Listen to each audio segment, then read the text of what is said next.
वैसे तो आपने कई आपराधिक कहानियाँ सुनी होंगी, लेकिन आज हम एक ऐसी खौफनाक वारदात के बारे में जानेंगे जिसमें एक लड़की ने अपने ही पूरे परिवार को मौत के घाट उतार दिया। हम बात कर रहे हैं शबनम की। शबनम एक ऐसी लड़की जिसका नाम सुनते ही बावनखेड़ी के गांव के लोग खौफ में आ जाते हैं। उस गांव के लोग शबनम नाम की लड़की से नफरत करने लगे। किस तरह शबनम ने सिर्फ अपने मतलब और इच्छाओं को पूरा करने के लिए एक खौफनाक साजिश को अंजाम दिया। क्या है इस कहानी का पूरा सच? चलिए जानते हैं इस वीडियो में। उसके पहले अगर आपने चैनल को सब्सक्राइब नहीं किया है तो सब्सक्राइब कर लें, साथ ही बेल आइकन को भी हिट कर दें। तो चलिए शुरू करते हैं। कहानी की शुरुआत होती है उत्तर प्रदेश के अमरोहा के बावनखेड़ी गांव की। 14 से 15 अप्रैल 2008 की रात चारों तरफ अजीब सा सन्नाटा पसरा था। गांव के सारे लोग गहरी नींद में सो रहे थे। इसी सन्नाटे के बीच रात के लगभग 2 बजे कुछ लोगों को अजीब सी आवाज़ सुनाई देती है। पहले लोगों को लगता है ये उनका भ्रम है, पर जब ये आवाज़ लगातार आने लगती है तो लोगों ने ध्यान दिया कि ये आवाज़ किसी लड़की की तेज़ तेज़ रोने एवं चिल्लाने की है। ये आवाज़ का पता करने के लिए जब लोगों ने अच्छे से ध्यान दिया तो ये पता चला कि ये आवाज़ उस गांव के सबसे रईस व्यक्ति शौकत अली के घर से आ रही है। शौकत अली पेशे से कॉलेज में लेक्चरर थे। गांव में उनकी काफ़ी इज्जत थी। उनका गांव का जो घर था वो सबसे आलीशान घर था। उनका घर 9 एकड़ में फैला था। जब लोगों ने शौकत अली के घर से आती आवाज़ों को सुना तो लोग उसी की तरफ दौड़े। जब लोग शौकत अली के घर के पास पहुंचे तो लोगों ने देखा कि शौकत अली की बेटी दहाड़े मार मार कर चिल्ला रही है।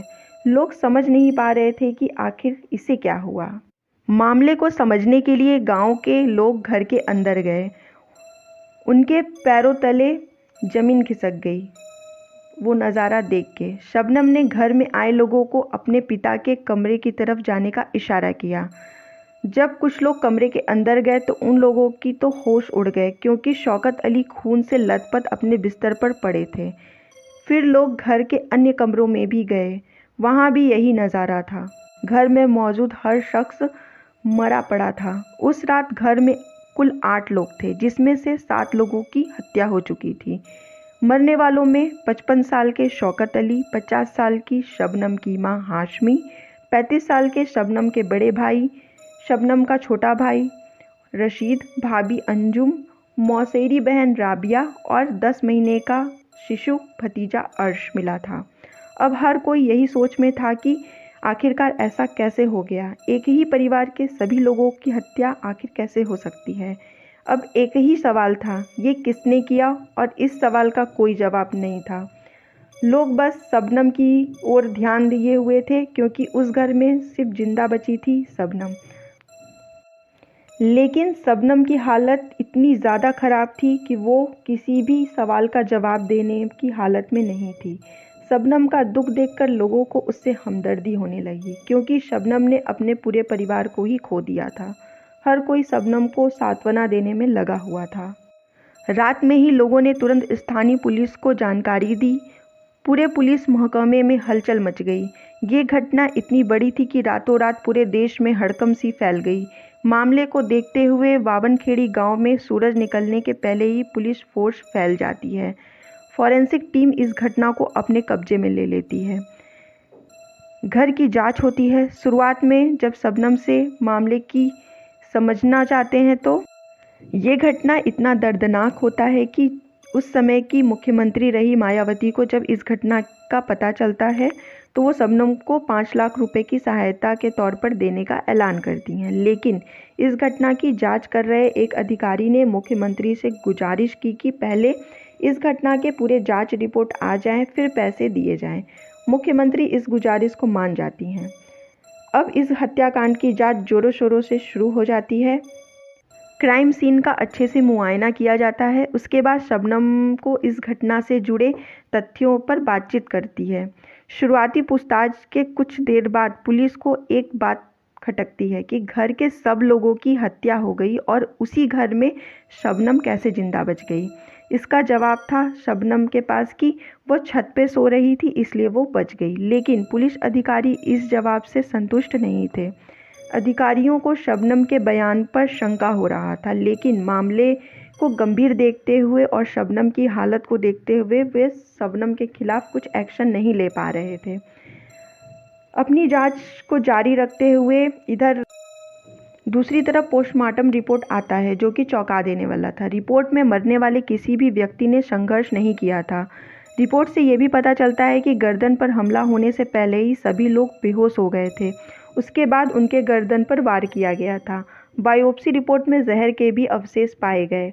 मरने वालों के शरीर से जहर के अवशेष मिलने का मतलब है कि हत्या के पहले ही सभी परिजनों को जहर दिया गया। उसके बाद गले पर वार करके उनकी हत्या की गई। मगर ऐसा किया किसने? इसका सही जवाब सिर्फ शबनम दे सकती थी। मगर मौके के नज़ाकत को देखते हुए शबनम के साथ पूछताछ होता तो हालात बिगड़ सकते थे। पुलिस को कहीं ना कहीं शबनम के बयान पर भी आशंका होता है। पुलिस गुप्त रूप से अपनी जांच में लग जाती है।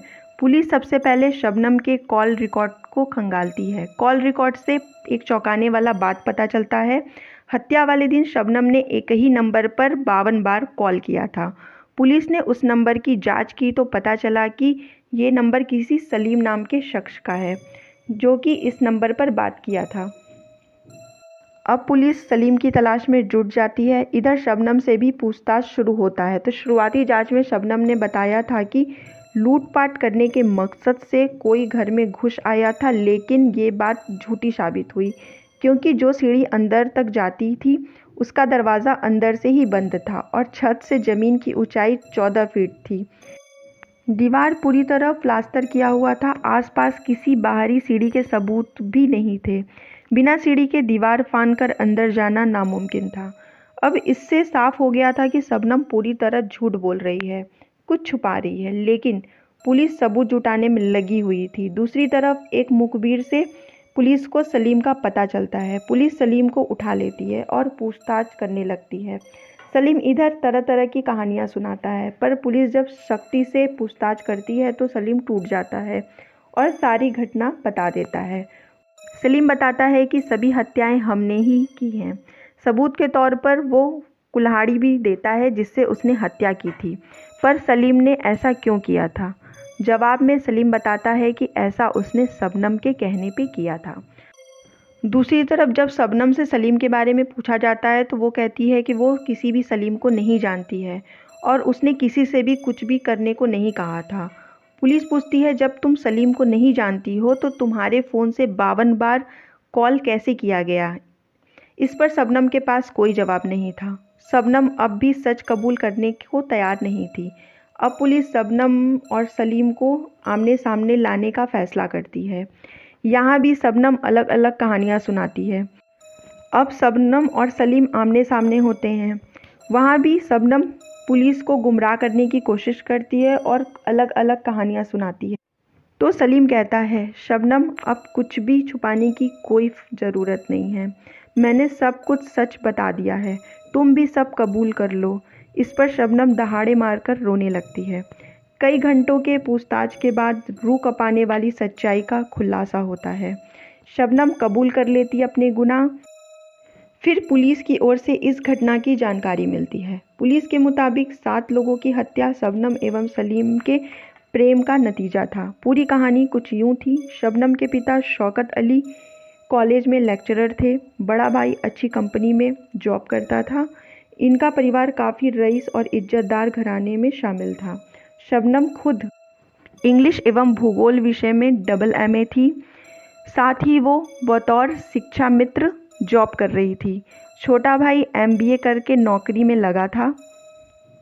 शबनम के घर के बाहर लकड़ी कटाई का मिल था, जहां सलीम नौकरी करता था। अक्सर शबनम एवं सलीम दोनों मिलते थे। दोनों को एक दूसरे से प्रेम हो गया था। इसी प्रेम प्रसंग के चलते दोनों ने एक दूसरे से शादी करने की मर्जी बनाई। लेकिन शबनम को पता था कि कहीं ना कहीं घर वाले उनकी इस मांग को नहीं मानेंगे। शबनम का परिवार काफ़ी ऊंचा परिवार था, पढ़ा लिखा था, रईस था। वहीं सलीम 8वीं फेल था, लकड़ी के मिल में एक मामूली सी जॉब करता था। लेकिन एक दिन शबनम ने हिम्मत करके अपने घर वालों से सलीम के बारे में बता दिया। उसके पिता इस बात को सुन के चौंक जाते हैं, लेकिन शबनम अपने जिद पर अड़ी रहती है। घर वाले उसको खूब समझाते हैं और वो इस सलीम से शादी करने की जिद पे अड़ी रहती है। ये समझाने और मनाने का सिलसिला यूं ही चलता रहता है। शबनम को अब समझ में आ जाता है कि उसके घर वाले इस शादी के बारे में नहीं मानेंगे, तो वो सलीम से मिलती है और एक योजना बनाती है। शबनम अब समझ जाती है कि उसके परिवार वाले उसके और सलीम की शादी के लिए तैयार नहीं होंगे। अब शबनम और सलीम के सामने कोई रास्ता नहीं बचता है। दोनों मिलकर एक प्लान बनाते हैं परिवार वालों की हत्या करने का, लेकिन हत्या करने के पहले वो उन लोगों को जहर देकर मारने का भी प्लान करते हैं। प्लान फाइनल होने के बाद सलीम जहर खरीदकर शबनम को दे देता है। इसके बाद शबनम मौके के तलाश में लग जाती है। आखिरकार 14 अप्रैल 2008 को वो दिन आ ही जाता है। शबनम ने इस घटना को अंजाम देने के लिए इस दिन को चुन ही लिया। इस दिन शबनम के भाई घर पर नहीं थे।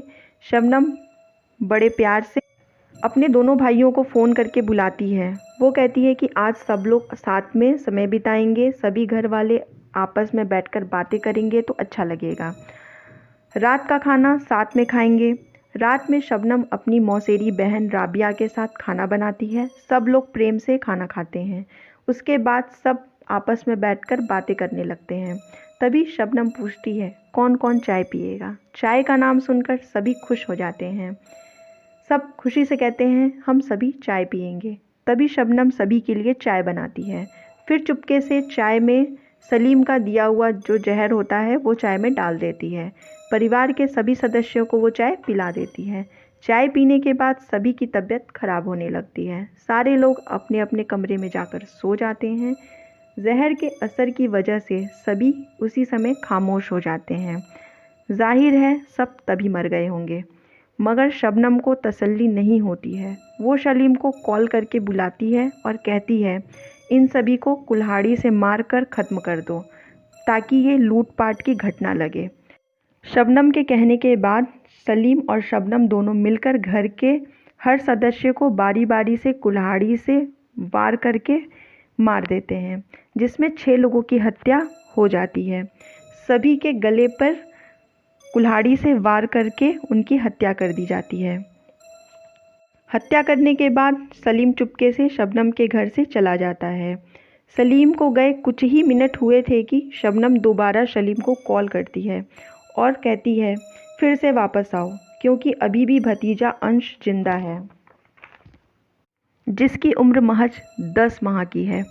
इस पर सलीम कहता है, मैं वापस नहीं आऊँगा, उसको तुम ही मार दो।